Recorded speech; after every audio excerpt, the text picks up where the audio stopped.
జనాభా ప్రాతిపదికన లోక్సభ నియోజకవర్గాల పునర్విభజన ప్రతిపాదనను వ్యతిరేకిస్తూ తమిళనాడు సీఎం ఎంకే స్టాలిన్ చెన్నైలో తలపెట్టిన అఖిలపక్ష సమావేశంలో సీఎం రేవంత్ రెడ్డి పాల్గొంటున్నారు. ఈ సమావేశంలో పాల్గొనేందుకు ఆయన చెన్నైకి వెళ్లారు. ఆయనతో పాటు టీపీసీసీ చీఫ్ మహేష్ గౌడ్ కూడా వెళ్లారు.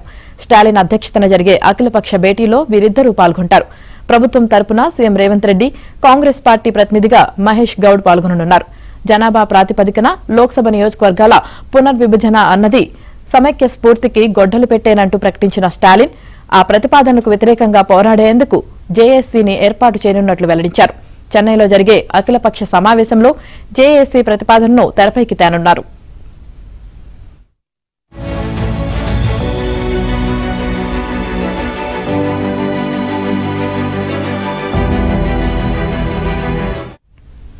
స్టాలిన్ ఆహ్వానం మేరకు బీఆర్ఎస్ కార్యనిర్వాహక అధ్యక్షుడు కేటీఆర్ సైతం ఈ సమావేశంలో పాల్గొంటున్నారు. స్టాలిన్ ప్రతిపాదించే జేఏసీలో కాంగ్రెస్ తో పాటు బీఆర్ఎస్ కూడా భాగస్వామిగా చేరితే ఈ అంశంపై ఇరు పార్టీలు కలిసి పోరాట కార్యాచరణలో భాగస్వాములు కావాల్సి ఉంటుంది. అదే జరిగితే రాష్ట్రంలో బద్ధశత్రువుల్లా వ్యవహరిస్తున్న అధికార కాంగ్రెస్, ప్రతిపక్ష బీఆర్ఎస్ పార్టీలు లోక్సభ నియోజకవర్గాల పునర్విభజన అంశంపై మాత్రం తెలంగాణ రాష్ట్ర ప్రయోజనం కోసం కలిసి పోరాటం చేయాల్సి వస్తుంది.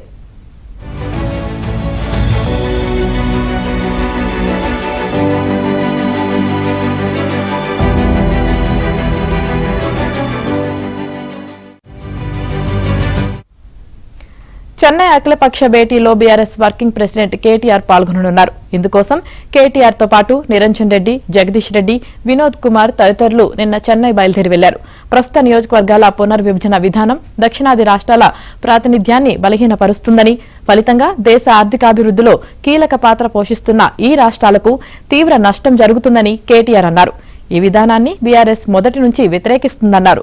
చెన్నైలో సమావేశం తర్వాత దక్షిణాది రాష్ట్రాలన్నీ ఏకతాటిపైకి వచ్చి దేశ ప్రగతికి బాటలు వేసిన ఈ ప్రాంత ప్రజల భవిష్యత్తు కోసం కలిసి నిలబడతామని ఆయన ఆశాభావం వ్యక్తం చేశారు.